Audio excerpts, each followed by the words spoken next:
It's cuffing season, y'all. What are you gonna do to shake that rust off and get you a winter bay? Let's talk getting back out there on today's Dear Single Women's podcast. Hello, single ladies. Welcome or welcome back to the podcast. I'm your host, Shanintra.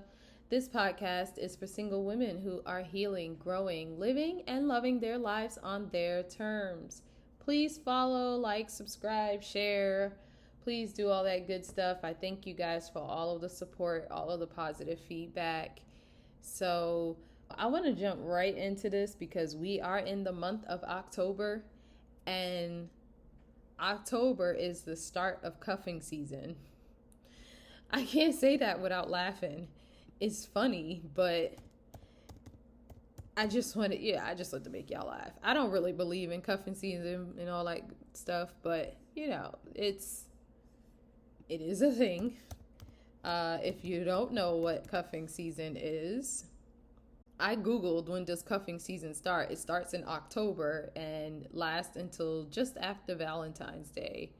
So what is cuffing season? It's just when the season's changing, and most of the time people want to link up. People want to have a little boo for the fall, for the winter. Just it's cold out, right? You need somebody to cuddle with. You need to cuff. So I think it's funny.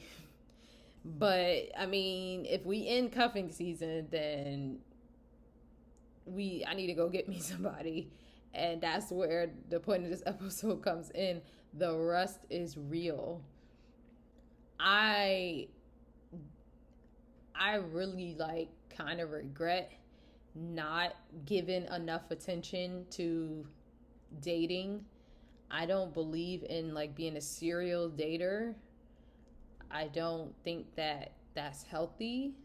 I don't think it's healthy to spread your emotionality and who you are all around, because at least I guess I don't think it's healthy in general, but I will speak for myself. As an empath, it's something I just can't do, because connecting with all of these men emotionally in some way, I feel like a piece of me is with them, and I just can't spread myself like that. I don't think that being a serial dater is healthy, but I swung too far in the other direction where I just didn't do it at all for years, and just focused on my education and my career.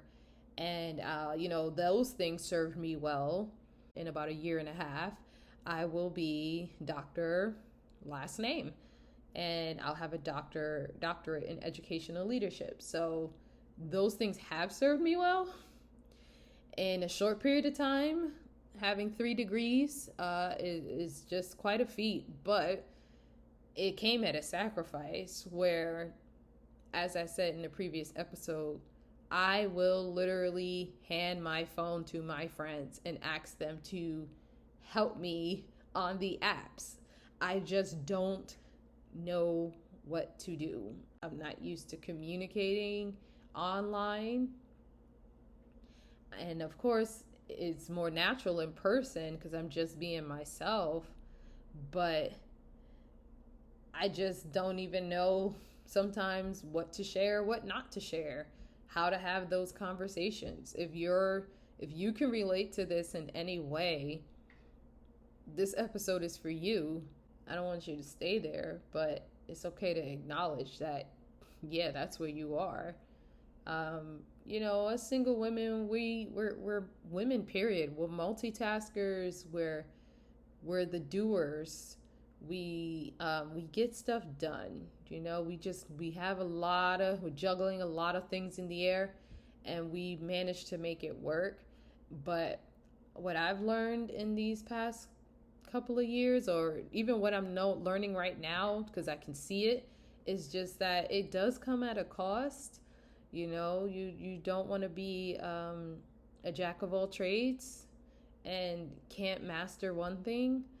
And I wish that I had been more intentional and given more time to this part of my life instead of just giving all of that time to my career and my education. When I'm literally texting my friend and asking her, he said this, what do I say back? Then it served me well, but it came at a cost. So don't let that be you. Don't let that be you. Fall is here. The weather's getting cooler. All these great activities are going on. Cuffing season is here. No one wants to be alone. Hopefully, that connection that you build with somebody around this time, I want it to last for you. I don't want it to end in the springtime. I'm trying to find something that's going to last for the rest of my life. And that starts with putting yourself out there. That starts with getting the rust off. That starts with approaching your singleness and your dating and your social life, I guess. Approach that with just as much tenacity, grit, power, strength that you approached your career, your business, your education, your hopes and dreams, your maybe other relationships. Maybe you worked hard to build relationships with family and friends. It's already inside of you. The power is already inside of you. Go ahead and use that to find your person. And I think at the end of the day, that's something that we are all looking for.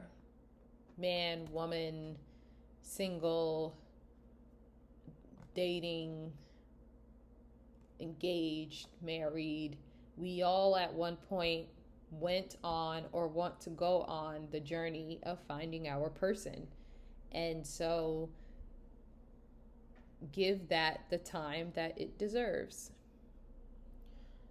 So what are some ways that you can practically get the rust off, practically find your person for cuffing season and beyond? What are some things that we can actually do? Well, I was looking at this book about. I'm always looking at a book, but I'm using that mental acuity that got 3 degrees to now get me a man.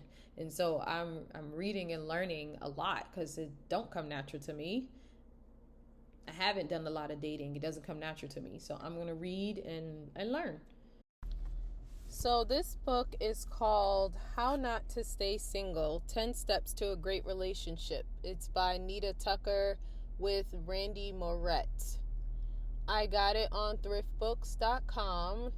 It is an old book, so there are some dated things in here, like placing personal ads.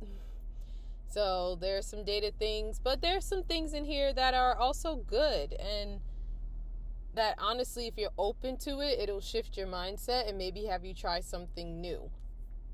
I've had this book for a while. I wasn't ready, I think, to read it all back then, so I read one. It says 10 steps to a great relationship. I read the first step, and I think I stopped. I was doing that, and then I stopped after that. So who knows? Maybe that's why I'm still single. I didn't follow the 10 steps.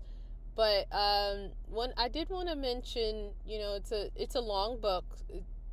It's over about 150 pages, so I can't go through the whole thing with you, of course. But there's one part I did want to mention of something that you can do, since we're talking about getting out there, being active. She says to really use your dating resources to your advantage.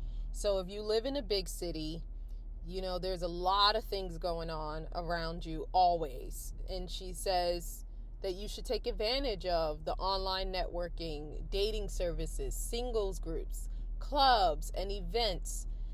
Even if you don't live in a big city, hopefully you're not too far from one, or you can really take advantage of a lot of the online things that are still going on post-pandemic. That's an opportunity for you. She says, just joining an organization or placing an ad isn't enough. You have to actually show up for events and make an effort to meet the people who are there. The purpose of these resources is to create a flow of new people into your life, not to qualify and screen them. We'll work on screening techniques in the step 6 chapter. That was kind of mind-blowing for me, because I am getting out there. I am going to things. If you don't follow me on Instagram, I'm Nubian_Nintra. Follow me on Instagram. You'll see I'm getting out there. I'm doing things more. I'm developing that social life more. However, like she rightly counteracts, it's not enough just to go to these places. You actually have to make an effort to meet the people who are there. And I'm thinking like, oh, I'm just going to go and have a nice time. So, not put emphasis on really meeting anybody, just enjoy myself. And there's definitely truth to that. However, if you do want to meet people, then you have to make an effort to meet the people there. I've noticed as I'm going out more, a lot of people are with someone already, but there are also people who are there alone. And so she says to make more of an effort to meet the people who are there, because you want to create a flow of people into your life. And I was like, ooh, I like that. Sit down and think about it. Who are the people right now in your life, like consistently in your life? Who are those people? Now, can you date any of those people? Could you see yourself marrying any of those people? And if you're like me, you're like, no, because they're family, they're friends, or it's just a lot of women. And so you're like, no. Exactly. So she says, when you're engaging in these activities and these resources, it's not enough to just say, well, I went. You want to create a flow of people into your life. You want to get some new people in there. And that's really helpful for me, because I'm actually going to be going out in about 2 hours. And so I got to get myself, I have to get myself ready. So I have to go. But I would love to report back on how I did working on this goal, I guess, to really create a new flow of people. I like how that sounds. Create a flow of people into your life. So that's just like one major thing I think we can all work on. And stay tuned on the next episode. You'll hear how that went. So thank you for listening in, ladies. I'm going to go get ready for tonight's event. And yeah, I'll see you next week.